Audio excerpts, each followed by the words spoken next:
প্রিয় শিক্ষার্থী বন্ধুরা, আসসালামু আলাইকুম। আমরা রাইট ফর্ম অফ ভার্বের ধারাবাহিক আলোচনার আজকে তৃতীয় লেকচার অর্থাৎ লেকচার 3 দেখার আমন্ত্রণ জানাচ্ছি সবাইকে। তো প্রথম সেন্টেন্সটা খেয়াল করো, হি কামস অথবা হ্যাজ কাম অথবা কেম ইয়েস্টারডে। হ্যাঁ, এই সেন্টেন্সে আমরা দেখতে পাচ্ছি এখানে ইয়েস্টারডে শব্দটা আছে। তো এটি একটি অ্যাডভার্ব। তো আমরা মনে রাখবো যে ইয়েস্টারডে অ্যাডভার্ব যদি কোনো সেন্টেন্সে ব্যবহৃত হয় তাহলে সেই টেন্সটা কিন্তু পাস্ট ইনডিফিনিট টেন্স হয়। ঠিক আছে, যদি আমরা এখানে কাম ব্যবহার করি এটা প্রেজেন্ট ইনডিফিনিট, হ্যাজ কাম দিলে প্রেজেন্ট পারফেক্ট, আর কেম দিলে কি পাস্ট ইনডিফিনিট, অর্থাৎ এটা ভি2। তাহলে এখানে আমাদের সঠিক আনসার কিন্তু কি হবে? He came yesterday. Question number 2, she saw অথবা has seen the orphan lately. তো এই সেন্টেন্সে আমরা যেটি মনে রাখবো যে লেটলি এটি প্রেজেন্ট পারফেক্ট টেন্সে ব্যবহৃত হয়। যেহেতু লেটলি আছে, লেটলি অর্থ কি সম্প্রতি। হ্যাঁ, তাহলে এটি প্রেজেন্ট পারফেক্ট টেন্স হবে। এবং প্রেজেন্ট পারফেক্ট টেন্সের স্ট্রাকচার কি? হ্যাভ বা হ্যাজ, এরপরে ভি3। তাহলে আমাদের আনসার কিন্তু হবে he she has seen the orphan lately. ঠিক আছে।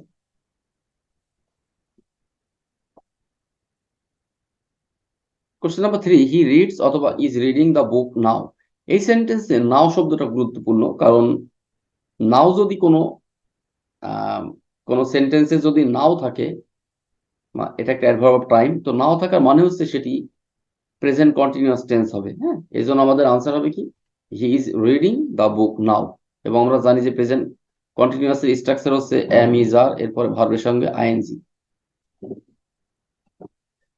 Question number 4, I feel, am feeling অথবা ফেল টায়ার্ড নাও।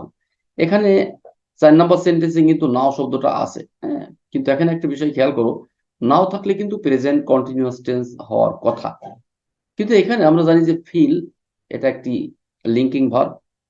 এই ফিল এটা কি কন্টিনিউয়াস টেন্সে ব্যবহার করা যাবে না, অর্থাৎ ফিলের সঙ্গে কিন্তু আইএনজি হবে না।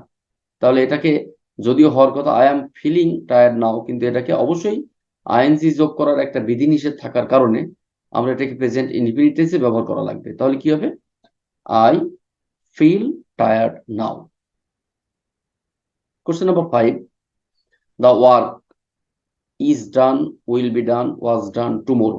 তো এখানে টুমোরো শব্দটা গুরুত্বপূর্ণ। আমরা জানি যে টুমোরো যদি থাকে কোনো সেন্টেন্সে, তো বুঝতেই পারছো এটি ফিউচার টেন্স হবে। তাহলে এখানে ফিউচার টেন্স যদি প্রকাশ করতে হয় তাহলে আমাকে কিন্তু অবশ্যই এই উইল বি ডান, হ্যাঁ, এই প্যাসিভ, অর্থাৎ এই উইল বি ডান ছাড়া কিন্তু আর কোনোটাই কিন্তু ফিউচার টেন্স এক্সপ্রেস করে না। যেমন ইজ ডান দিলে প্রেজেন্ট ইনডিফিনিট, ওয়াজ ডান দিলে পাস্ট ইনডিফিনিট। এই জন্য একমাত্র সঠিক অপশন কোনটি? Will be done.